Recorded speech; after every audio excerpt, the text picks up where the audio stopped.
Deputy Minority Leader Franz Castro. Munti na kitang makalimutan. Oo. Muntik na rin ako mag-point of order, Mr. Chair. Anyway, magandang umaga po sa ating lahat, sa ating colleagues, sa pamilya po ng Ombudsman. Okay, so ang tanong ko po first ay yung tungkol po sa confidential fund. Okay, so sa confidential fund po, Mr. Chair, from 2016 to 2024. So, mapapansin po natin yung confidential fund na appropriated ay like 20 million in 2016. Actual obligation is 8 million. 2017, 20 million. Obligation is 14 million. 2018, 20 million. Actual obligation is 13.4 million. 2019, 33.7 million. And then yung obligation po is 26.9 million. So, kung babanggitin ko pa po yung iba, no, 2021, confidential fund is 33.7 million, o actual obligation is 13 million. 2022, 51 million ang confidential fund, pero ang actual obligation is 18.693 million. 2023, 31 million, so wala pa po yung yung obligation, actual obligation. And then, you proposed 51.4 million for 2024. So, ang first question ko po dun sa confidential fund. So, ganun po yung yung ina-appropriate. Pero yung utilization, makikita natin ay mga 40 to 45% on the average. Can you explain that, Mr. Chair? Kung makakapagtipid po kami, bakit nga ba hindi? Kung kami po ay makikisuyo sa Intel community na hindi kami gagastos, bakit nga ba hindi namin gagawin? Kung may dadaan namin sa ngiti doon sa mga members ng ISAF na amin sometimes kinakausap para tulungan kami mag-imbestiga, bakit nga ba hindi? So kung makakatipid kami, gagawin namin. Ngayon, with respect to this confidential fund, I must be honest with you that the 51 million given to us by the DBM, which is the same amount that was proposed to the Office of the Ombudsman for the 2023 budget. 2022. 2022? 2022. Yeah. Yeah. You can also, for 2023, I think it was also 31. 30 million, 31 31 million. Pwede nyo bawasan ulit ng 20. Gawin nyo ulit yung confidential na fund namin ng 31 million. Yung 20 million, isadagay na lang po ninyo kung pwede po sa MOOE. We will learn to survive with the small amount that you will give us. I promise you that. Kaya sabi ko nga po, kung kami po ay makikisuyo sa Intel community na idadaan sa tasang kape, marami po kami kaping barako sa opisina o idadaan sa ngiti, gagawin po namin. Maraming pong salamat. Yes, thank you very much, Mr. Chair, dun sa explanation po ng ating Honorable Ombudsman. So, napapansin lang po natin, no, dahil tama po yung sinabi nyo kanina at inamin nyo na napakabagal po noong investigation, ng lahat ng yung ilang mga kaso. At kanina nga po yung ating pong colleagues earlier, sinabi niya po yung yung percentage ng mga natatapos na kaso. So, kung meron pong ganitong confidential fund ay bakit po na natitipid? So, hindi po ba dapat ay gamitin ito kung talagang gamit? Kasi hindi naman to pwedeng gamitin sa iba eh. So, itong sinasabi natin. Kasi kung nagsisave po tayo, kinako-compromise natin yung halimbawa yung mga programs. Kasi itong confidential fund, you have to submit yung programs, activities, and project na related sa confidential. So, I hope, di ba, na ano nyo po ito, na-utilize nyo, considering na marami tayong iniimbestigahan na mga kaso. So, ito po bang mga confidential, can you give us the general stroke, no, or general, or not specific, kung saan nyo itong ginagamit itong confidential fund para po sa, sa information po ng ating taong bayan. So may mga resibo po ba na sinasubmit sa COA at gaano ka-regular ito na ibinibigay for audit? Mr. Chair. Your Honor, please. Pag na-require niyo po ang isang ahensya ng gobyerno na may confidential fund na mag-submit ng resibo, ay hindi na ho confidential fund yun. Kasi Mr. Chair, gusto ko lang pong doon, kasi nire-require po yun ng joint circular. So hindi po pwedeng kasi meron po tayong joint circular 2015 regarding sa confidential fund. Pero hindi po nakakatawa na sabihin natin na hindi tayo nagsasubmit ng mga resibo. So I beg to disagree po, no. Kailangan din natin mag-follow po doon sa JC 2015.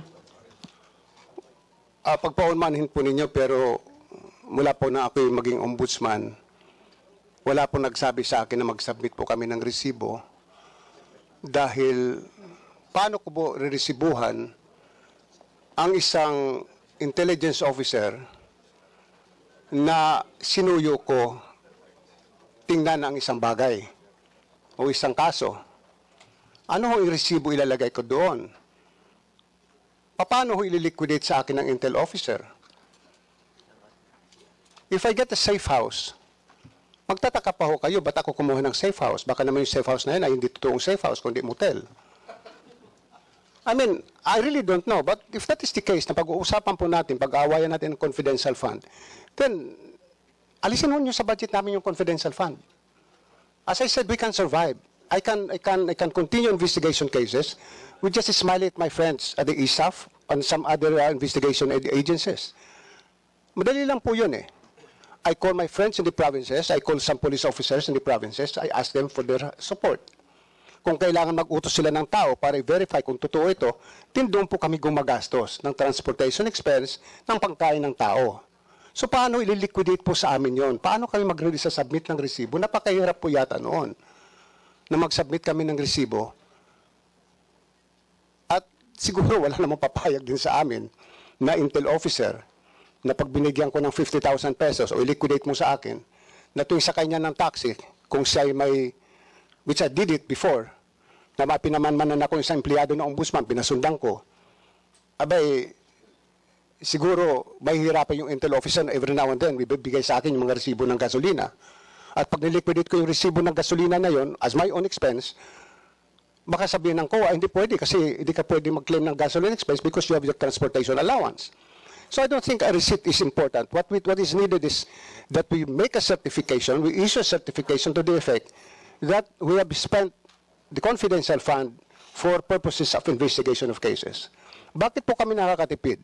Noong araw po, kuminsan lumalakad po na investigador 5. Yung 5 pong yun binawasan ko.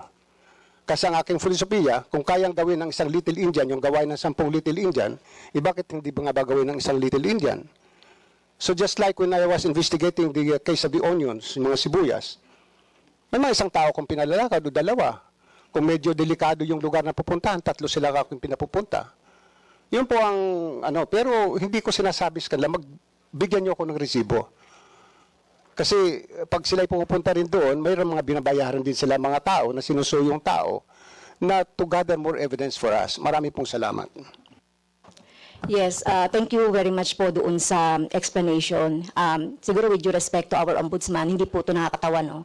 At hindi ito pwedeng sabihin na walang resibo dahil taon-taon po, nakikita natin, tumataas ang confidential fund. So kung ganyan po yung sinasabi ninyo, so baka ma-encourage ang mga lahat ng government offices na gumamit na lang ng confidential fund kung wala naman itong resibo. Kaya nga po meron tayong circular na dapat pong sundan ng ating lahat ng mga agencies. And ako personally, kung talagang mga investigation, yung ombudsman, pwede rin tayo dapat na mag-ano ng confidential, pero dapat with the proper liquidation ng mga ganito. Kasi kung sasabihin niyo na kahit wala na kaming confidential fund, so it's all right, mailagay yan doon sa dapat na paglagyan, katulad ng sinasabi niyo kanina, and other services. But to remind the ombudsman, dapat po maging observe natin yung due diligence at saka dun sa paggamit nitong confidential fund.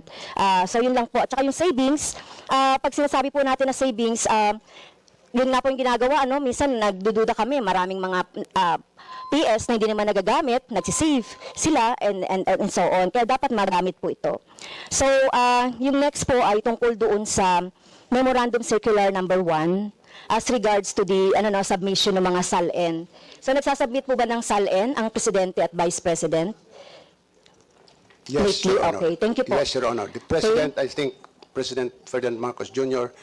and Vice President Sara Duterte has submitted their Okay, SALN. thank you for the information. Doon po sa Memorandum Circular number 1, Section 6, lifestyle check, even without SALN.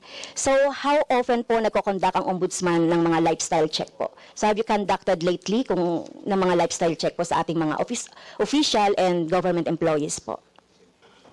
With all due respect, Your Honor,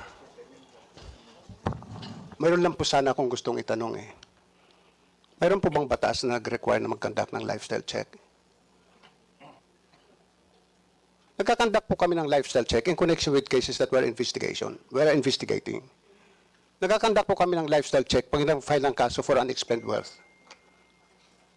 Nagkakandak po kami ng lifestyle check na hindi na namin kailangan i-publicize pa that we're conducting a lifestyle check on this particular government official or employee. But the only question is, what law has been violated? The law on lifestyle check, where there is none?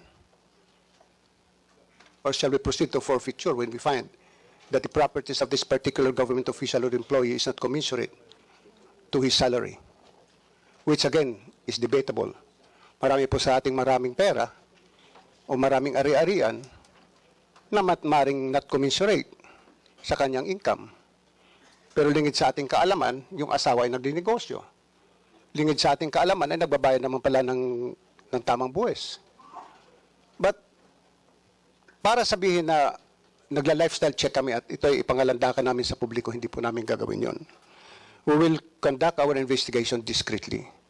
I must admit we are now conducting some lifestyle check on some government officials, but I cannot say sino po sa kanila. Yes, thank you po. Hindi ko naman po sinasabi na sasabihin niyo. Tinatanong ko lang po kung I'd nagaganap like to yung... remind Yes, thank you, Congresswoman Mr. Fran, Mr. Chair. Last ano na po ito. Okay. So hindi ko naman po sinasabi na sabihin niyo kung sino po yung nila lifestyle check niyo po. Kasi it is in your memorandum po na on Memorandum Circular number 1, Section 6. So yun na po, Mr. Chair, at maraming salamat po sa ating ombudsman.